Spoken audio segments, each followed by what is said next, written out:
Hello and welcome to Experts Live UK Community Voices. This series is all about the people behind the Microsoft community, their stories and how they got where they are today. In each episode, I sit down with speakers, experts and community leaders from across the Microsoft ecosystem to talk about their journeys, how they got started and the challenges they faced, and what led them ultimately to where they are today. So whether you're just starting out in your career or you're deep into tech, the goal here is to share real stories and real lessons from real people in the community. I'm Bruce Cullen and I'll be your host. And today I'm joined as ever by my wonderful co-host, Mr. Geoff Ross. Hello, Geoff. How are you today? Hello, Bruce. Yes, I'm doing very well today. Thank you very much. And Good. yourself? I'm all right, thanks. I'm all right, thanks. Yeah, got a cup Good. of tea on the go. What's not to like?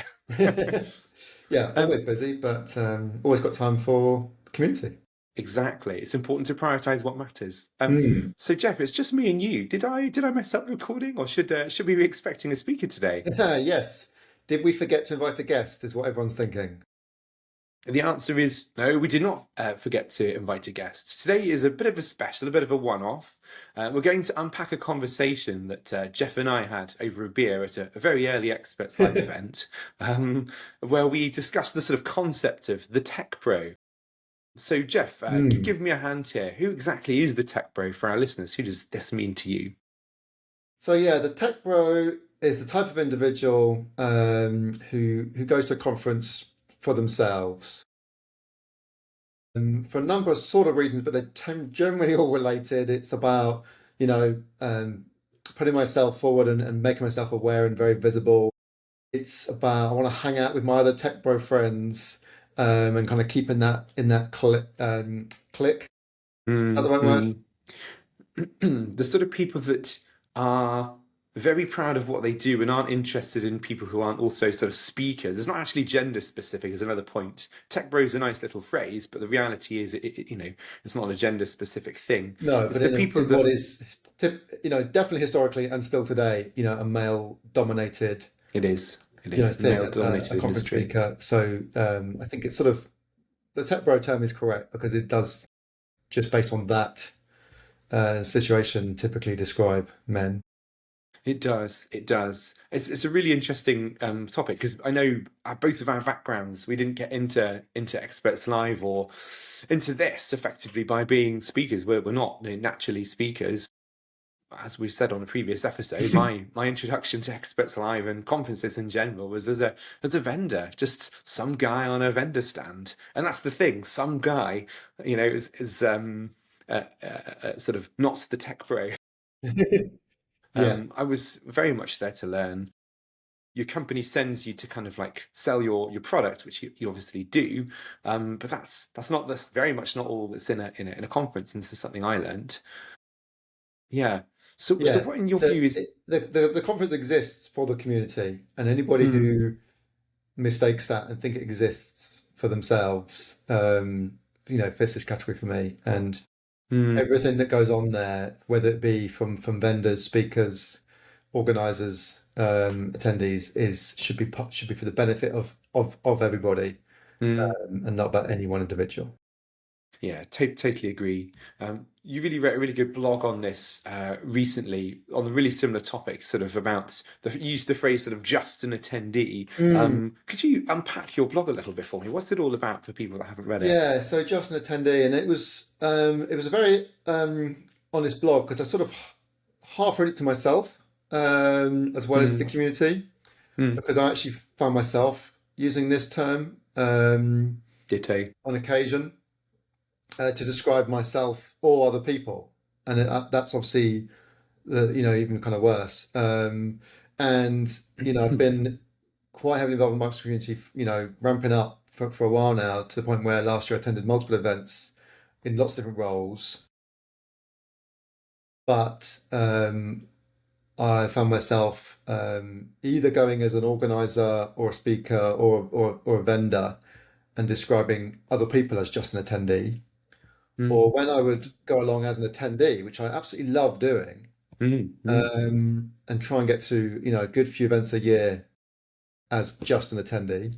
mm. And people would ask me, because I knew a lot of people in the community, it was great to catch up with friends and colleagues at these events. And they would say, "Oh, are you speaking?" And I would say, "No, I'm just an attendee." And then it just struck me that word, that's what I unpacked in the blog, was that that word just kind of carries a lot of weight, that It somehow does. is It expressing does. that that is an inferior role, Mm, and that, you're there to make up the numbers, to sort of be a supporting act rather than be a core part of that event. mm, And the kind of sub title of that article was, why every conference participant matters. And mm. these events just literally wouldn't exist without attendees. They would be rubbish if they actually did happen, but they wouldn't happen because that's the point. It's the Is point. is bringing attendees together, and everybody else actually is the kind of the side act, that behind the scenes that makes it happen. Yeah, I completely agree. You talk in your blog around attendees seeing themselves as sort of consumers rather than kind of contributors. Mm, And for me, this is a really important point because, I mean, I've definitely learned a whole bunch from speakers over the years, tons and tons. But it's not, it's the nuance, it's the spiky, weird stuff off to the edge that mm, is probably the most impactful. Because all of the sort of headline content I can get from a session, I can find on YouTube, I can find on a blog. It's those weird little conversations, both with speakers but and with attendees, that has been the most valuable to me, thinking back over my years of attending, as a sponsor, as an attendee, and as a speaker, to be honest. What are your thoughts on that point? yeah, that's exactly it. I think any speaker who thinks they know everything and has nothing left to learn is foolish and doesn't deserve to be on stage.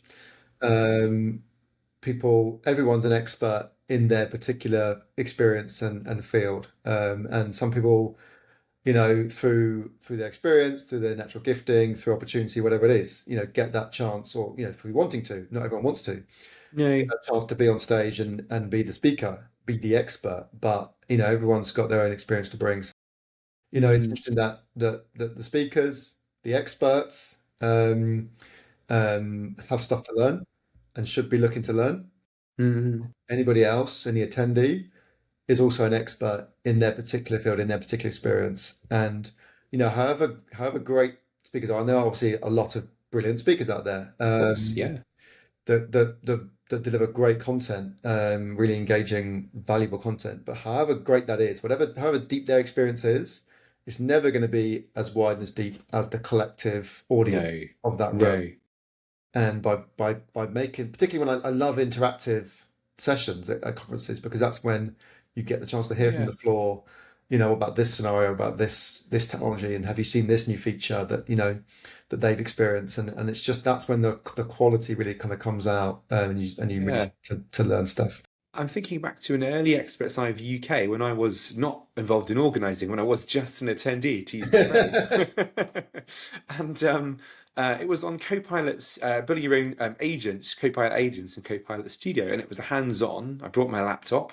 I was just an attendee. And I learned so much more from that than I would from any just regular speaking session where you're consuming content. You scribble a few notes down, which you might take back. But until you need that knowledge, you're not going to, like, speaking for myself and how I learn, I was not going to internalize that knowledge. So that format is super valuable. And part Mm, of that experience wasn't being taught by a speaker. It was in part, absolutely. But it was in having the conversations with the people who were sat next to me with their laptops, figuring out how to do this thing, that was really just super valuable to me, because we're yeah, learning together. Yeah, yeah. The hands-on events we've done at Experts Live UK are just so fun for that exact reason. It really deliberately encourages that situation. And say we try and get that in any kind of session, and I think that's very, a good thing to do. But the hands-on stuff really leans into that, because through just geography of the room or whatever, you're kind of put into twos and threes and fours, and working on through the content together. And yeah, the person next to you will have an experience that you don't have, and will have an experience that the session leader does not have. Um, absolutely. and And, we'll and have a for, challenge that yeah, you don't have, and we'll have a challenge that the session leader has not explained how to overcome. So that coming up, and then you times that by how many people are in the room.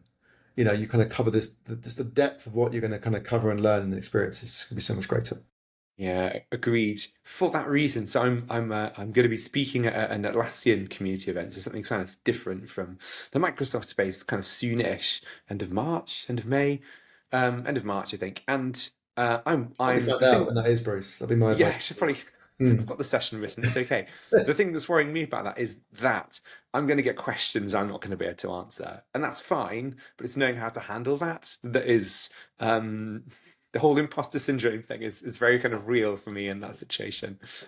That's a reoccurring theme. I mean, every guest we've spoken to on this podcast has said exactly that. Mm, So, I mean, I think that's clear that that's literally everybody. And but that's the point. that is the Is point. using that expertise of the community, and I think it's absolutely fine. And I would really question anyone who says this isn't fine for a speaker to say, I don't know. I don't Anybody know. else? Like throw it Yeah. to the floor, and somebody might know, somebody might not. But My plan for exactly this reason is to kind of predicate this with I'm not an expert on everything in this hmm, session, you know? You will know things I'm not going to know. And that's fine. We can yeah, talk about that when the point comes up.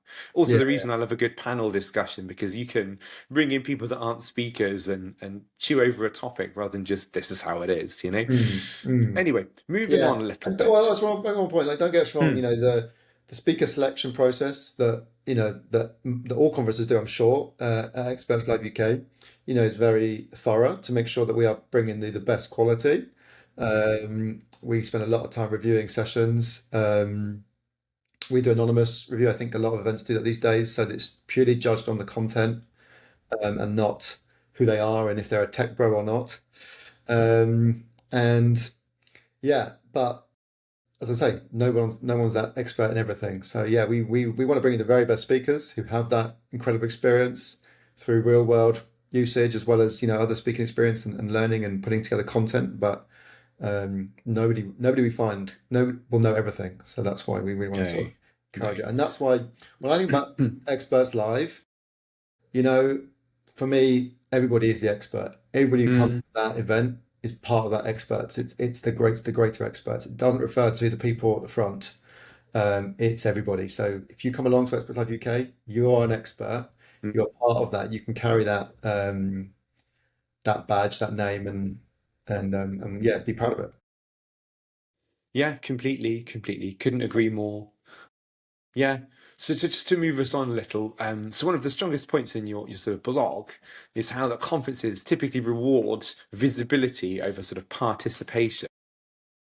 How do you feel that dynamic quietly excludes people who are just there to sort of learn, reflect, or to build confidence? Yeah, I mean, so much of that is just human nature, human psychology, right? I mean, look at anything, any space, any industry, sports and media. Some people want to be in the limelight, and then those that are get rewarded in lots of ways. But that's not community, in my opinion. Community No. is about everyone contributing and getting something out of it. Mm, yeah, as I say, everybody should be welcome at an event, whatever they do bring, whatever they want to bring. Somebody who wants to just sit and learn and listen is very welcome, is very valuable to that experience as much as somebody who wants to get up on stage and talk and share. Yeah, it's it's just as it's a different value, but it's equally as valuable. It is equally as valuable. You know, another point you make in the blog that's definitely been part of my sort of lived experience is how conferences can help build confidence instead of expecting it just to be there up front. What are your views on that?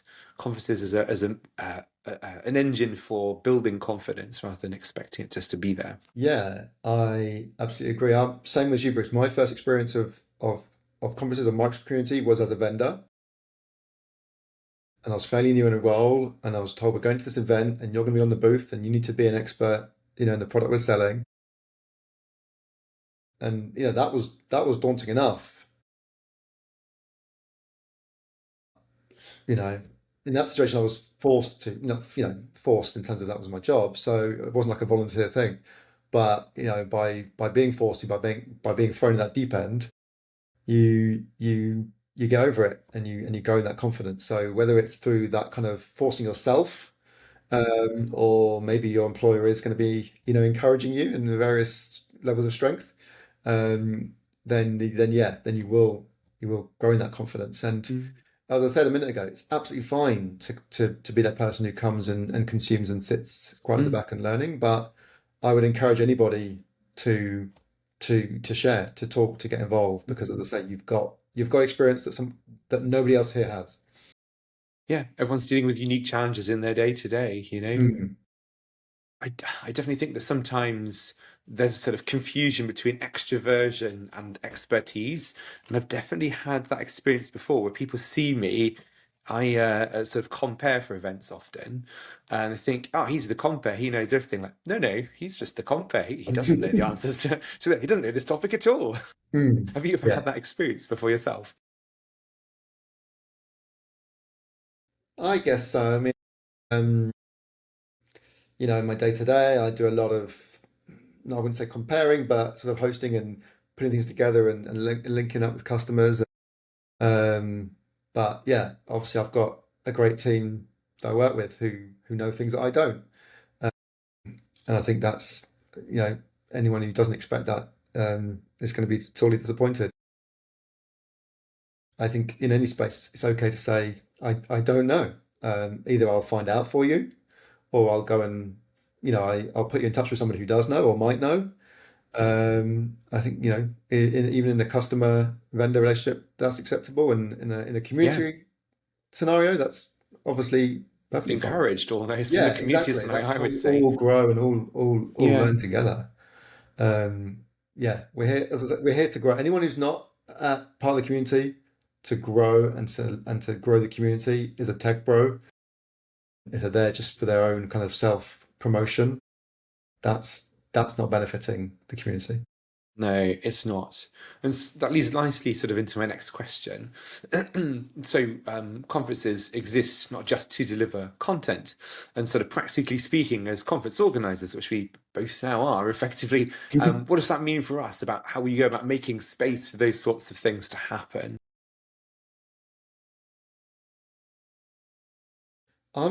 Yeah, I don't know if I'm honest with you, Bruce. So there you go. I'm not the expert in that. That's okay. I can give you But my I am views. certainly doing everything I can. Whenever I talk about Express Live UK 2026, our next conference, I'm doing everything I can to encourage people that you will feel welcome there. Any event, at any event I go to, I will make an effort to speak to as many people as possible. I mean, I love meeting people Same.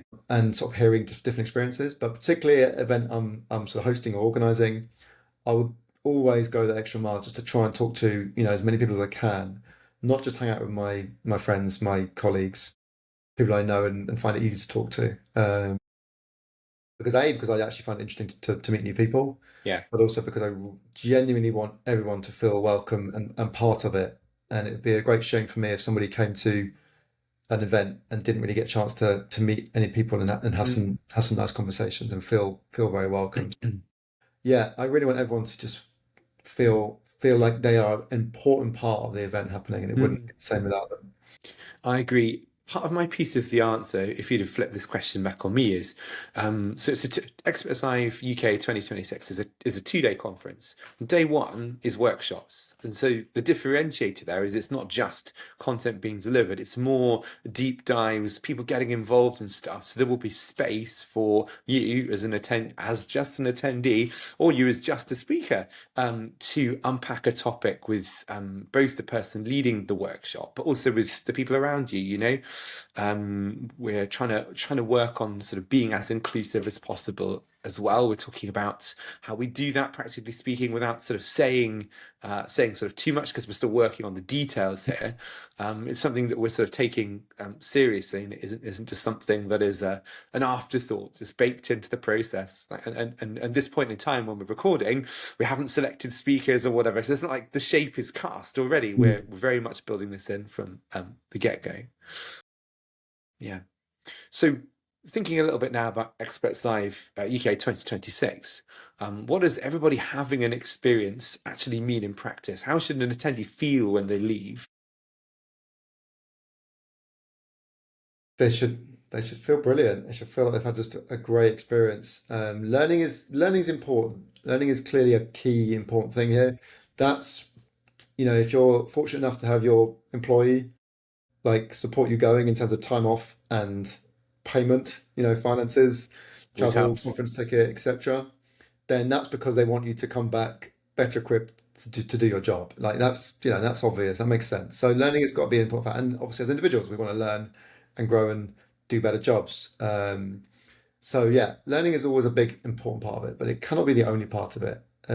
One, because there's more to life than just learning, and two, because we can learn in other ways, right? We can all go and watch YouTube videos, um, or read articles and read textbooks, and learn. And in some ways, that can be an effective way, a very effective way of learning. But so conferences have to be more than that. They're about making Indeed. connections. They're about feeling part of a community. Mm, They're about having those side chats, as you say, in the queue for drinks, as you're walking out the door of a session to kind of reflect on it, just with that person who happens to be next to you at the time. mm. That's the experiences that you don't get sat at home watching YouTube. Yeah. And But this that's is, what we need to make sure everyone kind of has those moments. That mm, feels like it was worth, the time and the investment and the energy. And, if you're not an extrovert, then conferences can be a yeah, huge, training. huge drain on social battery. Um, and it's not just the daytime, there's often evening events. And, a lot of people I know can't do with those evening events because they just need to go back and sit in the dark in their hotel room and kind of reset. And that's also Which fine. is fine, yeah. Yeah, because it can be for some people, very, very busy, very loud, so many interactions. I have to force myself to kind of just keep that high and be social and go and talk to people because sometimes I just want to go and sit in the corner and scroll on Mm. my phone. It's the times when you come back from a bit of travel and you come. I mean, I don't know what your household situation is like, but for me, I've got two small children and my wife, and you know, I'm now absolutely exhausted by the time I get back from one of these things because my social battery is completely flat. My and my physical energy battery, because you're trying to get the most out of these experiences, and it's important for us to have time to recharge. The other thing I wanted to sort of pick up on that you'd said there is one of the benefits of kind of a conference, aside from learning, is effectively networking. Let's be honest. Mm. I've been told all of my life networking's really important. You never know when you're going to need the network. Yeah, And yeah. for the very first time in my career, this was tested. I lost my job at the beginning of December, which was super difficult. We could do a whole episode on that at some Mm. point. But the only part of how I've got through this period, by the time this goes out, probably I would think I'll be in my new role, and all of the opportunities I've had over this period have been down to the people I've known, frankly, the network. I never planned to network for the purpose of like needing the network. It's not why I did it. I did it because it's fun. And same reasons as you, Geoff. I like Mm. speaking to people, I like meeting people. But I wouldn't be sat here doing this podcast with you if it weren't for networking. That's how I came to be here in the first place, Yeah. and it led me to a new role, which is really humbling, to be honest with you. I honestly wasn't expecting that to be the way it kind of went, and but there we are. So as a benefit, if you're ever in that situation, Mm. that's the power of the network. Yeah, yeah. I yeah, I had And people contacting me, and I contacted people, and people were way more receptive to me than I was ever expecting they might be. Being honest. you don't know who you're going to meet, at an event. Like probably it's the same thing, right? People assume that the people up front, the organizers, the speakers, people on stage, they're the ones that you want to network with. They're the ones you want to meet and get the Mm, details and connect on LinkedIn or whatever it is, because they're going to have, the most valuable in terms of connection. That's probably true in sort of a trend way, but doesn't mean that the people around you, the just attendees, aren't valuable as well. And the again, I thing, can think of people I've met through that scenario that have yeah, turned out to be actually really valuable contacts who I've been able to send a little message to when I'm stuck on a technical issue or yeah. need help with something. So yeah, the value of that from everybody in the community is also very powerful. I agree. You don't know what people are going to go on to do either. So, Mm. like some of these people that I've been speaking to over the course of losing my job and finding a new one have been people I haven't spoken to practically in sort of like what's 8 to 10 years. And they've gone on in their careers, but they still remember the time we worked together and our interactions, or from conferences, or other vendors from conferences as well, Yeah, which has yeah, been interesting. You just don't know the value of each individual person. And ultimately the point is it doesn't come back to that. It yeah. comes back to doing it because you want to do it. And for me, that is a greater driver than learning, frankly. I personally agree, but I think obviously for a lot of people, learning is very important. I think you and I first met, Bruce, both as vendors at the same event. I don't actually remember it if I'm honest with you, sorry. That's all right. I won't hold it against That you. impactful on my life that I remember the exact moment. But, what I do remember doing is, as a vendor, you're on your booth in the expo, and then it's very busy when the expo is kind of running, and then sessions start, and it all kind of gets a bit dead. And at that time, as a vendor, you can choose to, sit and scroll on your phone or catch up on the 1,000 emails that come through. I remember taking the opportunity to go around and talk to the other vendors. Mm. Yes, all their competitors, in our space, all their competitors at this event for eyeballs, and that is true. But also, they have potential contacts, they're potential friends, as it turns out, That and one. Yeah. yeah, also really valuable, just connections. It just goes to show whatever role you're in at an event, there's connections to be had. Mm. There's stuff to learn. Yeah. There's stuff to gain from just interacting with people and being part of the community. Even as a vendor, they are such a valuable part of that community. They literally fund it and enable it to happen in a lot of cases. But also just what they bring, both in terms of the product that they're promoting and trying to sell you, but obviously every individual on those booths has also got their own experience from that company, from previous companies around that technology space. So So just it's an everybody's got part interesting to play. point that I wasn't expecting we'd end up talking about, but learning from sponsors basically. Because obviously sponsors, let's be honest, they're there to talk about their products and they're there to sell products. But the reality is, as an attendee or as another sponsor, you can learn from what they've done and how they've solved a solution. Yes, they've solved it in the form of a tool. You don't have to buy their tool. From the perspective of understanding, how you could tackle a problem, Mm, you could buy a tool, but also you don't have to buy a tool. As I'm a product guy ultimately. So, my line of work is speaking to customers, figuring out what they want, getting it through engineering into product. For me, and now as a sponsor, part of the biggest piece of value with my sponsor hat on is like ideas. What does the product not do? mm, But also from like the other sponsors. Again, you don't know what people are going to end up doing. You'll have vendors that disappear after a few months or a few years. You'll have vendors that go on from strength to strength, and you can learn from that. And the whole, for me, the word competitor isn't sort of particularly helpful because while it's true, of course, your products are going up head to head, and you've got attendees looking at them going, "Oh, which one should I buy, A or B?"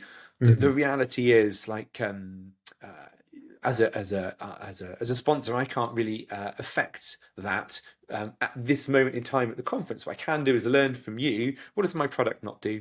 mm. Yeah, Yeah, yeah, yeah, it's kind of absolutely. interesting. But there we, I think, and little kind of life hack really is, yeah, sponsors will want to talk to you, right? So you yeah. pretty much got their ear for as long as you want it. They're not going to send you Mm, away from their booth, and you can talk about whatever you want to talk about. So yeah, go and ask tricky tech questions. yeah, Go and get expertise help. They kind of they have have to to talk to you. solve those problems in Yeah, product form. So, they're kind of well placed. They're not like speakers, but they're well placed to answer those questions as, so what APIs are you using if you've mm. got a developer in front of you? Or if you're a customer, go find the product guy and go, I don't like this thing about your product, fix it. And Mm. they might do. Yeah, yeah. That's certainly a rule And vendor I've sessions as followed. well, sponsored sessions, Mm, which, a lot of mm, events have.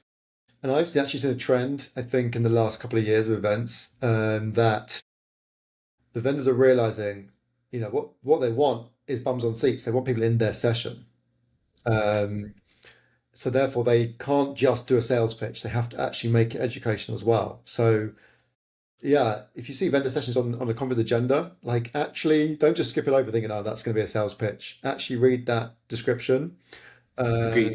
They're going to talk about their product, obviously, but they're realizing now that the way, they want to actually educate, they want to be part of that whole community, part of the event, part of that kind of knowledge sharing experience of the whole event. So yeah, there's some really great content out there from vendors, and yeah, they're going to mention their product as a way to solve the problem, no doubt. But you can still learn a lot, even if you have no intention of buying it. So Yeah, yeah, it check out doesn't those matter. sessions; they can be really great, I completely agree. I and often the completely best agree. giveaways. So Yeah, that's true. I did whiskey tasting in one not that long ago. I'll probably do that again at some point. yeah, Yeah, and so they can be a fun way of learning as well. yeah. Let Um, me touch on fun, Bruce, hmm, because I also think that's just a really important piece of hmm, events. I love fun. I like to think I'm a fun guy. Some people disagree. not Anyone me. who, sees some of my posts hopefully sees that come through as well. And I just think that's a really important part of it as well. It should be an Hmm, enjoyable experience. Yes, you've learned lots. Yes, you've met new people. Fun for me is a huge part of it.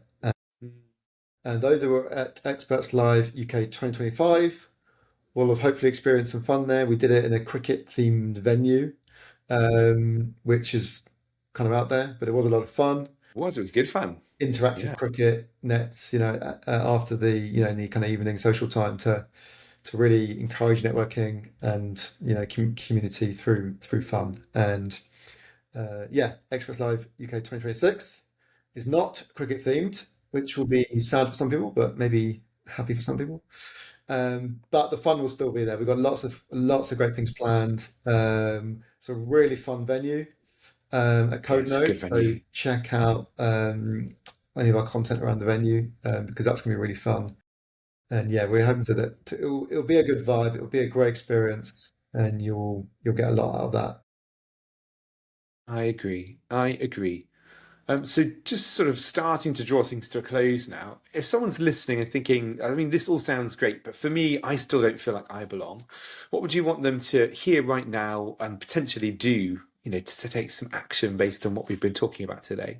Yeah, I would challenge that, in every kind of sense. So whether you're saying I don't belong at an event at all, and then I would challenge that and say, no, you're very welcome.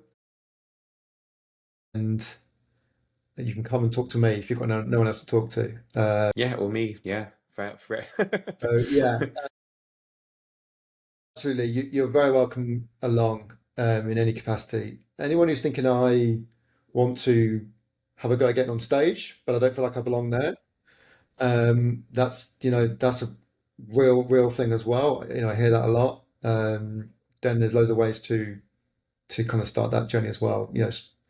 Use a group events, start writing, start doing YouTube videos to grow your experience, and then you'll realize that you do belong, that you've got content to share, and that people are interested in what you have to say.